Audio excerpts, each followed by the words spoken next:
What's up, y'all? I'd like to take a few moments to share my time with you that I spent up in Western North Carolina volunteering, helping with the relief effort. Share a few stories with you of resilience, selfless heroes, and perfect strangers pulling together to help their fellow man in need, or woman, or child. If you stick around towards the end, I've put together a video of all the devastation that I encountered while I was there, so hold on tight. So for those of you that are new to the channel, I'm Sean, and this is Appalachia Overland, where the road ends and the trail begins.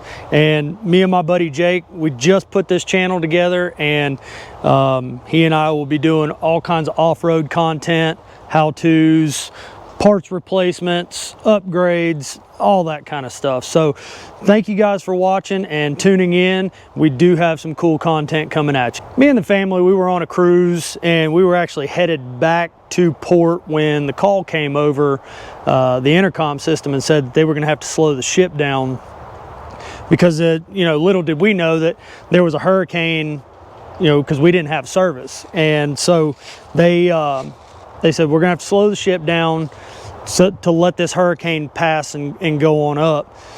Well, as we get into port, we obviously went in at Port Canaveral. We're driving home, and the car's being jostled around a little bit from the wind field that's what's left on the backside. And my girlfriend is in she's like, oh my gosh. I'm like, whoa, what's going on? She's like, Chimney Rock is gone, it's flooded. And then they were talking about Lake James overflowing and busting the dam, and how they were going to have to start evacuation. We're like, our minds are blown at this point. We're like, what is going on? And so we get home, and we didn't have power for about 48 hours after we got home. So the next day I get up, and I'm like, you know what? I'm going to take my drone out, and I'm going to go film a few of these dams that are apparently just spewing water out everywhere, and local dams to us. So I get out and I go and fly my drone, and this first shot you're looking at is Lake Lookout in Statesville, North Carolina. Then the next shot that you're looking at is the Highway 16 Oxford Dam, and that's in Conover, Taylorsville area. Now the next shot you're seeing right now is that is Eichard Dam, or Rink Dam, I'm sorry. That's Rink Dam in Bethlehem, North Carolina. And then the last shot you're seeing now, that is actually the 127 bridge running in and out of Bethlehem, North Carolina. So a few days go by, and I just had this burning in my heart, like, I need to do something. Like, I have power, I have water, I have electricity. Well, that would be power, wouldn't it? I have cell phone, like all these creature comforts that we love so much, that these folks in Western North Carolina ain't got nothing. I mean, there's family members that have been washed away in houses. There's, complete towns gone. Like, it is absolutely mind-blowing. And I honestly could not sleep at night knowing that I had all these comforts, and there was people up 45 minutes away from me, well, not really, about an hour away from me, suffering. So I started putting feelers out on Facebook, messaging people that had already been up there, trying to figure out how I can get up there and how I can go help. And my buddy Jake, this is our channel together, sent me a link to a group called Venture Unknown. Now, I'm sure some of you in the off-road community have heard of Venture Unknown.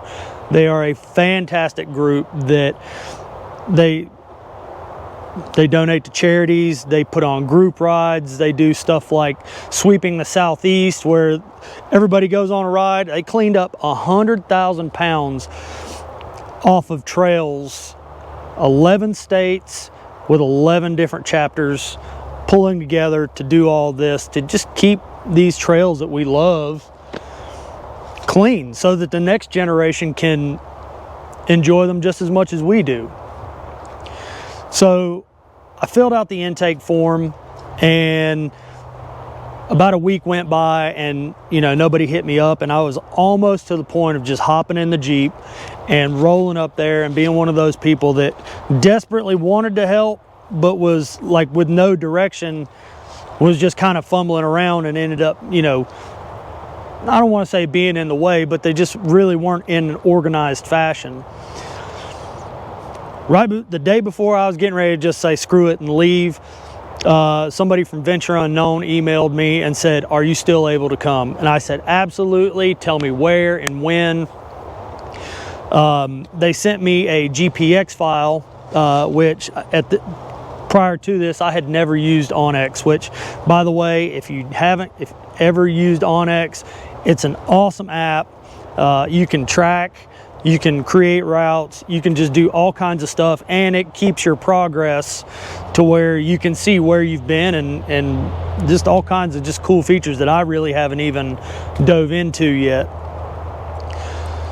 So I go up there, loaded down, chainsaw, fuel, sleeping bag, tent, food to keep me sustainable, because that was one of their requirements, is make sure that you are self-sustainable. I get to base camp. Once you get to base camp, you had to go to the Emergency Operations Command, or EOC, and check in. Well, it was at that point that I met Sean Clark, the chairman and CEO of Venture Unknown. Super awesome guy. I've been following everything that he's done and he does, leading rides and stuff like that. Just a fantastic dude. And especially getting to meet him in person, I can't say enough about him. I ended up meeting up with other guys, and our job while I was there was to go on scouting missions, deliver supplies, touch base with the community and see what they needed. And we did just that, cut trees. I mean, just, if you could think of it, we were doing it. And, to be a part of something like that, this really changed me inside, to have this yearning of wanting to help people. I really felt like that it was a humbling experience, and that I couldn't live with myself knowing that if I didn't go, that I could have went. I didn't want to play that, well, I shoulda, coulda, woulda kind of thing, and it was just a devastating and just a humbling experience. And I really can't say enough about the way that Venture Unknown operated. It was very militaristic style. We had briefings in the morning, we had debriefings in the evening. We would collect intel on who needed what, and we would all write that down and give that to one of the superiors there that was, kind of created a database of who needed what, and what we could give them. There was everything from people helping, doing scouting missions and delivering supplies, to people working in the EOC, to people working in the supply house, where we would just hey, we need 4 heaters, 4 bottles of propane, load them up in our vehicles, and just take off. I really met some just awesome people. Everybody that I met at this Venture Unknown, base camp, they were all just fantastic dudes. I met this dude named Matt that me and him were teammates. He was former Army. I met this dude that he was from Minnesota. I mean, there was people from Georgia, Tennessee, North Carolina, South Carolina, Minnesota, Pennsylvania, Indiana, and Virginia. Just all walks of life coming together, and nobody had an ego. Nobody thought that they were better than the other person. It was just dudes coming together, and there was even some women there prior to me getting there. helping out. So, I mean, and then while I was there was one lady that was a nurse. She was an emergency nurse, emergency room nurse, and she was helping with the cadaver dogs and stuff like that. But just a fantastic group of people, and I can't say enough about it. So let me talk about a couple of experiences I had. One in particular, there was a pastor that we had touched base with. His name was Pastor Allen. Super awesome guy. I mean, you couldn't ask for a better man. And he had this organization. It was a food ministry where, like, prior to the hurricane, they fed 9,000 people a month. And we're like, Pastor Allen, what can we give you? What do you need? He's like, I got all kinds of stuff, and he's like, tell you what you can get. And I think he was testing us to see what our ability to get supplies were. And he's like, Miss Debbie down the road, she has a flower shop. Her husband, he needs an inhaler. So my buddy Matt that I was riding with, he's like, well, I have COPD. I have 2 inhalers. I always keep 2 inhalers. He's like, I'll give her one. So we roll down the road and go meet up with this Miss Debbie lady. And we walk in there and we're like, hey, Pastor Allen sent us and said that you needed an inhaler. And the look on that woman's face, because they couldn't get medical supplies. There was a lot of places like just medical supplies were hard to get. And the fact that we came through to get her husband an inhaler that he desperately needed because of all the dust and dirt and just everything floating around. Like this woman started crying and came up and gave us a hug and was like, thank you guys so much. And, stuff like that is just unbelievably rewarding. And, I didn't do this for the accolades, for you guys to comment on here, be like, oh man, like, you're awesome. I didn't do that for this, which is why, like, the footage that I have is very limited. I already have another YouTube channel, which is all about motorcycles. Slide over and check that out if you've got a Harley. It's V-Twin Revolution. I am a 20-year Harley-Davidson Master Tech. I didn't do that to go up there and capture footage. Once I got up, I took all my stuff with me and I was like, oh, I'll be able to do this. And then I got up there and I was like, these people need so much more than just somebody up here shooting footage with their drone or, walking around with a GoPro and be like, oh, guys, look at this devastation. And it was just so heartbreaking. We ended up touching base with another family.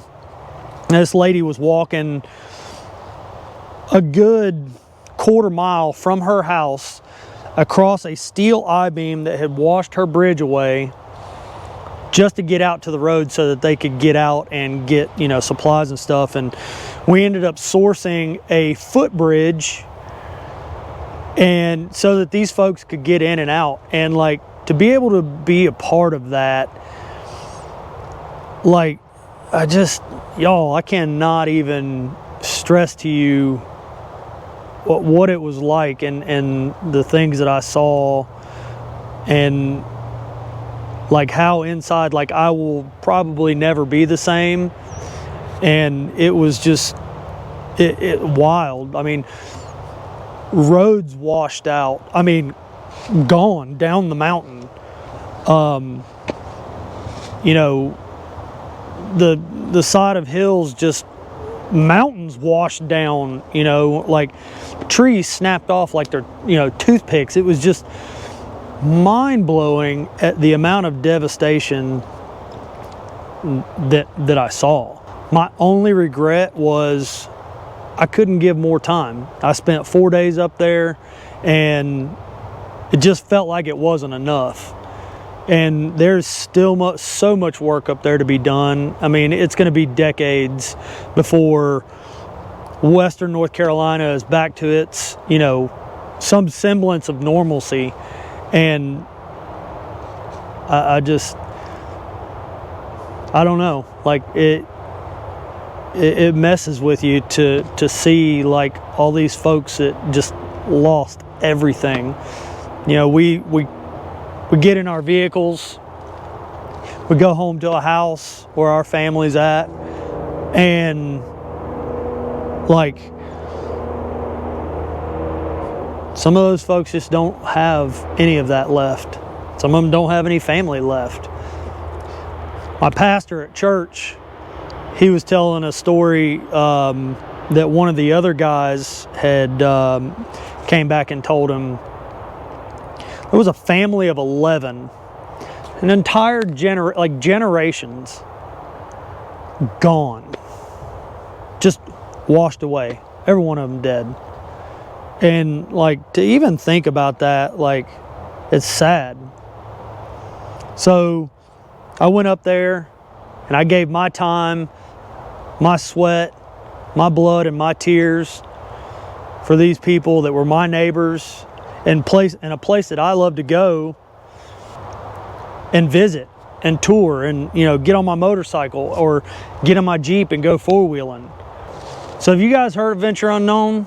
If you have, or if you haven't, tell me in the comments below. I implore you to go over and check them out on their website, ventureunknown.com. They do yearly events. One of their events, I think, just sold out. Winter Wonderland 2025. It's up at Windrock.